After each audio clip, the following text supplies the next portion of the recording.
pal, because I know you got a lot of family that you're going to be dealing with. For a lot of people, the holidays, they aren't all cozy and cheerful. They can feel a little complicated. They can bring stress, old family tension, and some really tough dynamics. Because think about it, you're with people with all different types of personalities and you're all together. So this morning, psychologist Dr. Morgan Francis is here with just some practical ways to navigate those difficult family relationships while still taking care of yourself.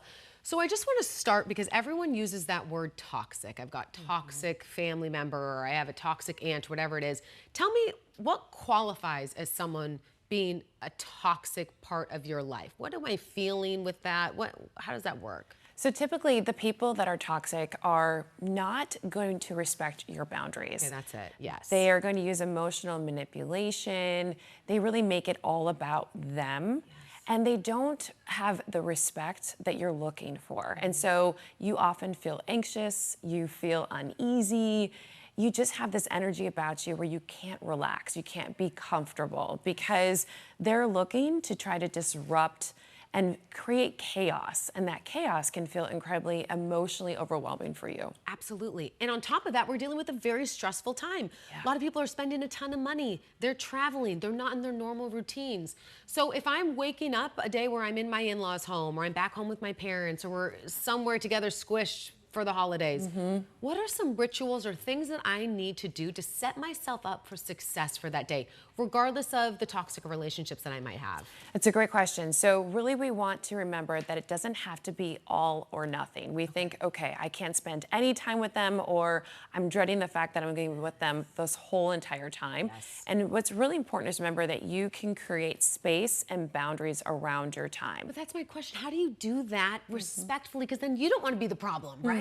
And that's where a lot of people struggle with guilt. Yes. They feel so bad about having to create those boundaries. And I often say, when you're feeling guilt, it's not a sign that you're doing something wrong. It's a sign that you're doing something different.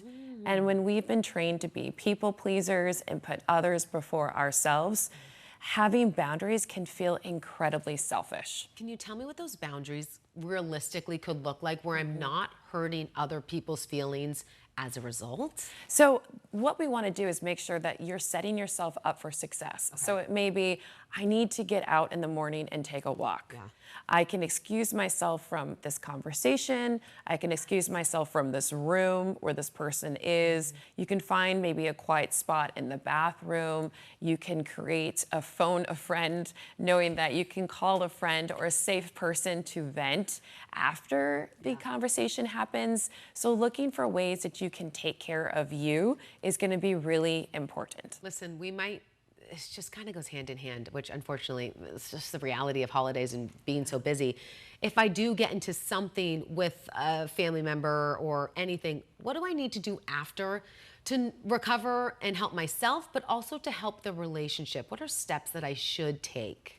Well, depending upon how bad it got, Yes. It might be really important to reflect about, okay, is there anything in that conversation that I can take accountability for, and how can I apologize for what I said? Or if it's something where you were the one that got hurt, it would be important to take care of yourself and know that you didn't do anything wrong, and to give yourself grace, because emotions can be very sensitive. We're often told just let it go, but sometimes it's best to know that you don't always have to let it go if it really hurt your feelings. Okay. And really talk to someone that you trust to work through that. If I'm getting, you always get that feeling of like right before you're gonna pop, there's just like the overwhelming, is there something that I can do right when I can feel it, where the heart goes a little bit stronger or something to just calm myself down so then I can get myself out of the situation before it happens? The best thing we can always do is take a breath. Okay. Take a really deep breath to inhale and then exhale, because that is the easiest and quickest and most free, readily available resource that we have to calm our nervous system.